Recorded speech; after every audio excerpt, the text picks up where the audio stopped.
Hello friends, subscribers and viewers.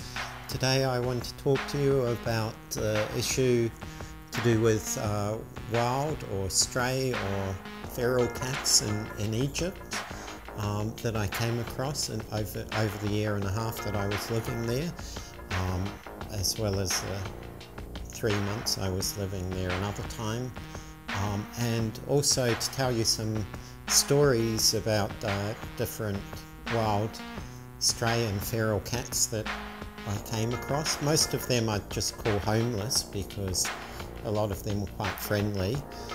Anyway, the cats that I came across I like to feed because there are so many stray wild cats in Egypt that population control is basically impossible. They feed on the rubbish that's left outside. In Cairo especially, they don't have a good system for household rubbish or any other rubbish.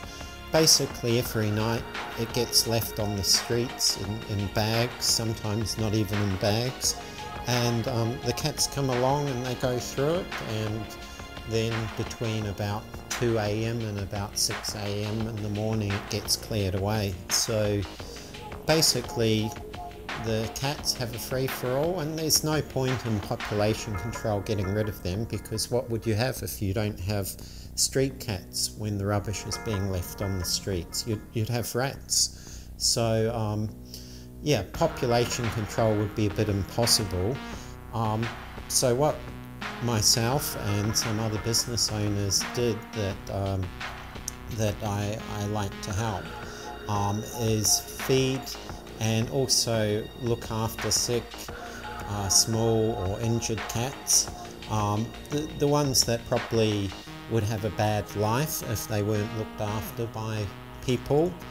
And we'd sometimes take them to the vet or deal with major health problems that they'd have, especially those that they'd have to live with for the rest of their life. So rehabilitate ones that were injured. So later I'll tell you a bit about Smokey and Rex and Lucy and Smokey's mother, some kittens, some cats that are in these photos, and also there's some kittens, as you can see. They were had by Smokey's mum, and yeah, we'll have a bit of fun looking at some photos. And if you want to help, send me a message, just write a post and we'll talk about that. Thanks very much.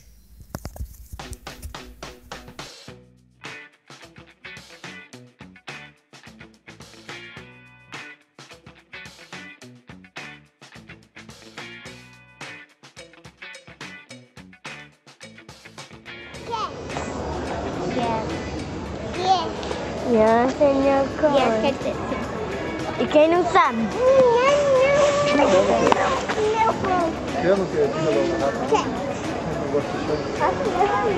Now talking about the different cats I came across in Egypt, we'll start by talking about the friendlier cats, and then we'll move into the different kinds of wild cats or homeless cats in Egypt.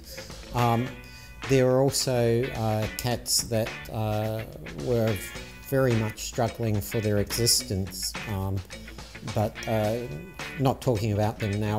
We'll touch on them a bit later. So there were the cats there that were living in the resort towns, and they had a lot to eat, were quite well fed by people, and they didn't seem to be having major cat fights with other cats. So those cats there, they tended to stay in the beach type areas, and there are also other cats which were quite well fed in other areas of Cairo and places, but it tended to be that the poorer the area where people ate less meat, the less fortunate the cats were. Unfortunately, I saw some cats that were struggling for their very existence. They had scratches and open wounds and were mostly eating bread, can you believe it, or rice that they'd find in the rubbish.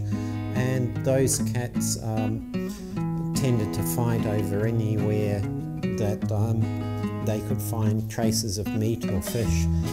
Anyway, talking about the cats in the resorts, I stayed for a few weeks in a place called Charmel Shack, and that area there was a resort I stayed in which actually had a very cheap all-inclusive rate. You could get your food included with the hotel. At the time, being revolutionary times, it was only $10 a night, so very well priced. I'd asked to take my leftover food from the buffet out to feed the cats. Now, in a couple of the photos you can see two ginger male cats sitting on a table. They were cats that a lot of people would feed because they were so friendly. They didn't have major territorial issues because I guess the owners of the hotel and the keepers would know which cats were generally in the area and which weren't, and would treat them as such. And there was a bit of space between the different hotels. Anyway, so those cats, you can pick them up. You can see there's a girl patting them by the pool. She's a friend of mine, and they'd get well looked after. Now, there is also a photo in my photos that they're all mixed up, so you have to look for it if you want to see. Three kittens on a bed. Those were kittens that weren't quite so friendly as the two males on the table, but I wanted to feed them because the younger cats, or the kittens, have a harder time finding food, of course. And so what I'd do with the leftovers is I'd either take them with me and put them in the fridge, or if I saw them as I was coming out, I'd give them to them. So over a few weeks they come to recognize me as a feeder of them, and eventually they even followed me into the hotel room to be fed. So I let them in. No one in the hotel seemed to mind, and fed them, and they could even stay with me while I watched TV or worked on the computer, and they'd hop on the bed just like a domestic cat. They were becoming like domestic cats because people were feeding them. Not just me, a few other people in the hotel were doing that, and I like to feed the same ones every day, and at least once a day, but not more than that, so they still retain a bit of their scavenging ways that they have to live by when I wasn't there. And as you can see, they became so friendly that they were asleep on my bed. Later I'll try and see if I can find some more photos of those kittens if people want to see them. Maybe I've got some, maybe I don't. If you have a look and pay attention now, those were the three cats there.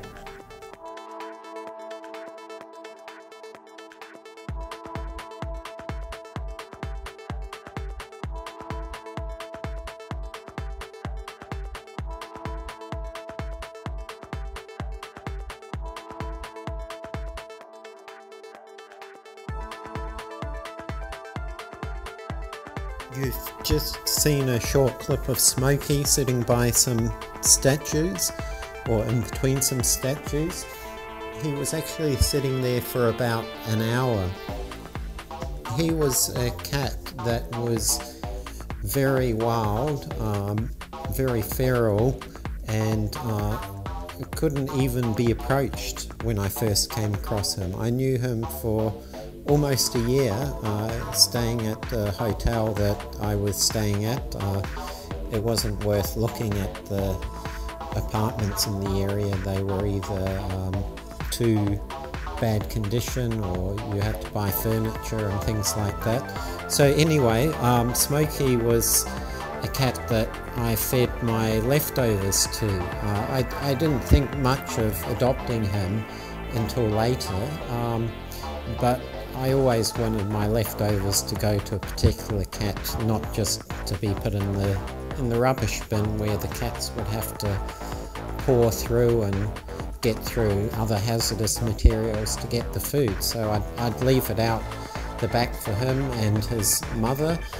They both lived in the stairwell, of which you can see some pictures of him and his mother there as well, amongst a lot of trash, what I'd call it, and building materials and garbage. So eventually he figured out that I was the one leaving the food there, and he'd sometimes come into the hotel when the doors were open and of course do what cats do, look for food. In the meantime, I'd taken some pictures of him, and one of my friends in Australia decided to adopt him, so to speak, and we talked about it, and basically all that could be done was to continue to feed him. He was healthy the whole time, and so I started buying chicken and fish for him and giving that to him every day rather than him fighting with the other cats for the leftovers. I tried to feed him in my room, as you can see a couple of pictures of him there, and so he ate quite well, and he enjoyed the food. With a feral cat, with a wild feral cat, after they're a certain age, they're never going to become tame, and I met him as a young adult. He was still quite young when I left Egypt, and I made sure not to give him more than one meal a day, because if I started feeding him all the time, he'd lose his scavenging abilities or the ability to get food from other sources, because I knew I wasn't going to be there forever. Anyway, his mother had a litter of kittens.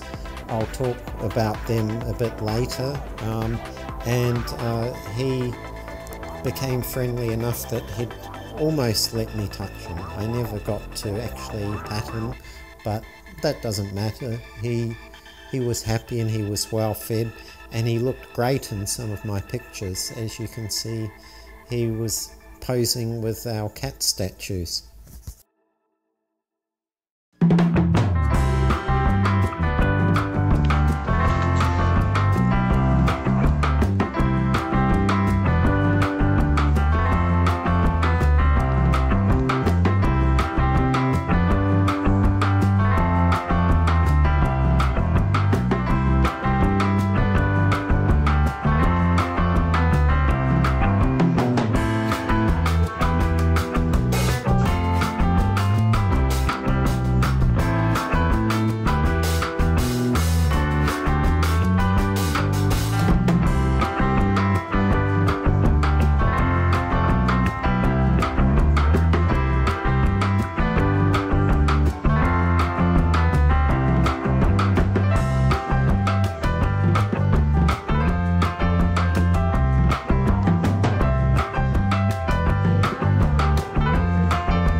By no means was I the only person doing all I could to care for and look after the homeless cats in Egypt, and now is a good time to give credit to a friend of mine. He was a supplier of my business that I had in Egypt, which was exporting various products, souvenirs, statues, papyrus, and various collectibles, and he supplied antique statues and so forth.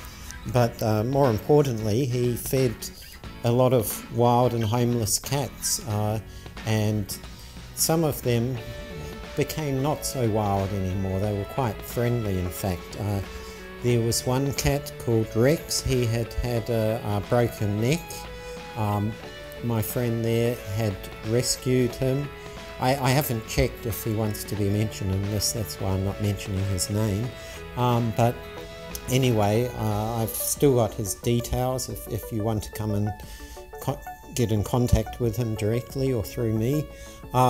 So Rex had had a broken neck. There's a short clip of him eating on the table in his shop, and he also cared for Lucy, who had had a litter of kittens. There's some pictures of Lucy feeding her children in a sitting position. I haven't seen cats do that before. There's a few pictures of that. So you can see Rex and Lucy in the photos, along with some of the other cats that were fed. Lucy had lost her tail.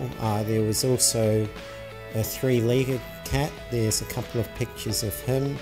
A three-legged kitten. Some pictures of him. I don't know if you can actually see they're missing the legs, but I don't think you'd want to. So he'd basically taken in a lot of sick and injured cats, and as a consequence, because I like cats, whenever I could, I brought my business to him. He was doing a great job looking after 26, he told me, and whenever he opened his shop, he was semi-retired, only open for a few hours in the evening. You'd see he gets lots of appreciation from them as thanks. So it isn't a rewardless job. The rewards are there, the love and affection that those cats give. Thank you very much for watching. Outra vez? Júlio, o gato mais